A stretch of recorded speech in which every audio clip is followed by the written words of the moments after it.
semua, kembali lagi bersama gue di channel Duniamu hari ini. Kali ini gue bakal ngebahas tentang seorang gadis yang ditemukan tewas setelah keluar dari rumahnya. Kalau kalian udah penasaran, langsung aja. Hannah Hill lahir pada bulan Mei tahun 1981 di Ohio, Amerika Serikat. Hannah merupakan gadis yang tinggal bersama orang tuanya dan baru saja lulus SMA. Selama musim panas, ia rajin bekerja paruh waktu untuk mencukupi kebutuhan dirinya. Dan berkat kerja kerasnya tersebut, ia berhasil membeli sebuah mobil untuk dirinya sendiri. Jadi kalau dia mau pergi kemana-mana, dia gak perlu minta diantar orang tuanya lagi, karena dia udah punya mobil. Nah, pada saat musim panas ini, dia berencana untuk lanjut kuliah. Sekedar info aja, di sekolah, Hannah ini termasuk siswa yang cukup populer. Dia punya banyak teman dan juga di sekolah dia dijuluki sebagai The Winter Queen. Julukan itu ia dapatkan setelah menang lomba dansa. Ia juga memiliki seorang pacar yang bernama Brad Auburn yang berusia 19 tahun. Mereka berdua ini sebenarnya sempat tinggal bareng, namun Hannah memutuskan untuk pisah dan tinggal bersama orang tuanya. Meskipun mereka berdua ini udah gak tinggal bareng, tapi mereka tetap masih berhubungan. Pada hari Rabu, bulan Mei tahun 1999, Hannah baru saja pulang dari kerjanya dan segera ganti baju dengan piyama. Ya, dia udah mau istirahat gitulah, udah capek. Namun anehnya nih, pada pukul 10 malam, ia terlihat menelepon dengan seseorang. Waktu dia telepon dengan seseorang tersebut, dia terlihat marah dan langsung kayak buru-buru menghampiri orang tersebut. Jadi waktu pukul 10 malam dia langsung keluar gitu aja.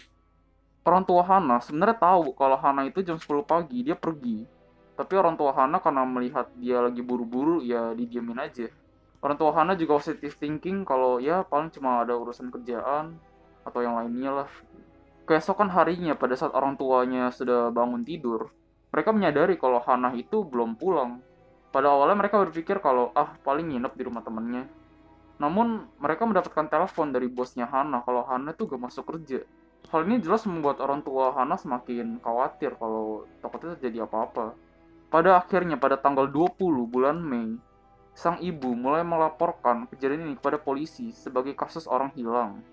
Meskipun kasus ini sudah dilaporkan, namun polisi tampaknya tidak terlalu serius menanggapi kasus ini. Mereka menganggap kalau Hana itu ya cuma lagi badung-badungnya aja gitu. Paling nanti juga pulang sendiri ke rumahnya. Jadi polisi gak terlalu serius lah dalam menanggapi kasus ini. Orang tua Hana mulai mendatangi satu persatu temannya untuk dimintai keterangan. Ya ditanya-tanya lah, mungkin mereka tahu kalau Hana itu di mana atau kadang-kadang suka nongkrong di mana. Namun sayangnya dari mereka semua tidak ada satupun yang tahu. Mereka juga sempat menanyai pacarnya yaitu Brad Auburn. Namun Brad menjawab kalau dia juga gak tahu. Salah satu teman Hana yang bernama Jennifer juga ikut khawatir dan ikut mencari keberadaan Hana. Jennifer berusaha untuk mengunjungi salah satu teman Hannah yang bernama Danny Ross. Namun pada saat Jennifer sudah mulai bertemu dengannya dan menanyai keberadaan Hannah, dia menjawab kalau dia juga tidak tahu. 2 hari sudah berlalu dan Hannah masih juga belum ditemukan. Di hari itu juga polisi mendapati laporan kalau ada sebuah mobil yang ditinggal parkir selama seharian. Dan jarak dari mobil tersebut dengan rumah Hannah berkisar beberapa mil. Nah, mobil tersebut sebenarnya milik Hannah, namun polisi masih belum mengetahuinya. Polisi cuma menganggap kalau itu ya sebagai pelanggaran biasa. Polisi bahkan juga memberi surat tilang pada mobil tersebut.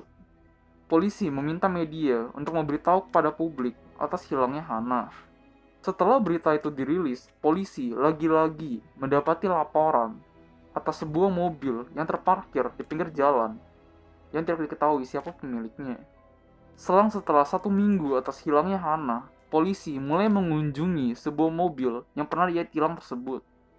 Pada saat polisi mulai membuka bagasi mobil, polisi menemukan mayat Hannah tanpa busana dari pinggang ke bawah. Setelah penemuan ini, polisi mulai mendatangi kerabat-kerabat Hannah dan orang-orang terdekat Hannah untuk dimintai keterangan. Salah satu orang yang dimintai keterangan adalah pacarnya, yaitu Brad. Polisi juga menemukan adanya luka goresan di tangannya Brad.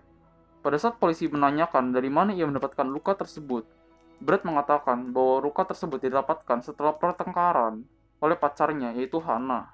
Polisi sebenarnya sempat curiga atas penemuan luka di tangannya Brad tersebut, dan mereka berpikir kalau jangan-jangan Luka tersebut didapatkan setelah ia membunuh Hannah. Meskipun begitu, polisi masih kurang bukti dan tidak bisa menangkap Brett. Hasil otopsi menunjukkan kalau Hannah sudah dipukul dan ia meninggal karena dicekik. Ada juga memar di punggungnya dan luka di wajahnya. Hasil investigasi mengarahkan polisi ke seorang pria yang bernama Danny Ross. Berdasarkan catatan telepon dari rumah Hannah, terungkap kalau ialah yang menelepon Hannah pada malam hari.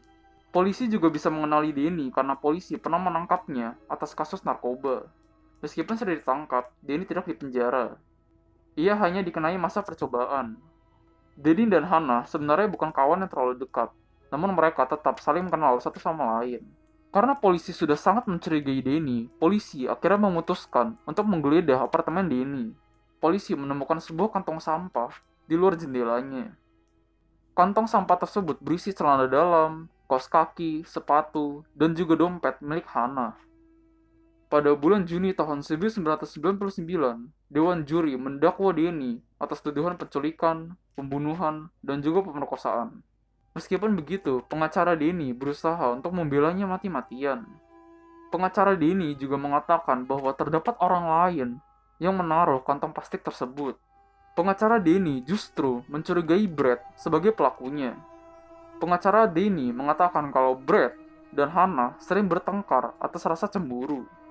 Menurutnya, Danny sengaja dijebak oleh Brett. Ia mengatakan kalau Brett adalah orang yang kasar dan selalu ingin mengontrol Hannah. Pengacara Danny bahkan mengatakan kalau terdapat bekas luka di tangannya saat Hannah menghilang.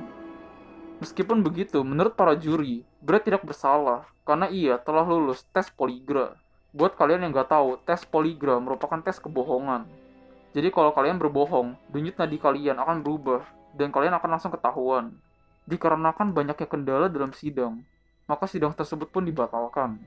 Sidang kedua diadakan pada tahun 2012. Nah, pada saat sidang 2012 ini, sebenarnya jaksa sudah memiliki banyak sekali bukti untuk menuntut Danny. Bukti-bukti tersebut merupakan ditemukannya DNA Danny pada barang-barang Hannah yang berada di kantong plastik. Selain itu, ditemukan juga terdapat darah Danny di celana panjang milik Hannah. Karena sudah terlalu banyaknya bukti yang mengarah pada Danny, akhirnya ia pun diputuskan untuk dihukum penjara seumur hidup. Itulah tadi kisah pembunuhan dari seorang gadis yang bernama Hannah Hill. Terima kasih telah menonton dan sampai berjumpa lagi.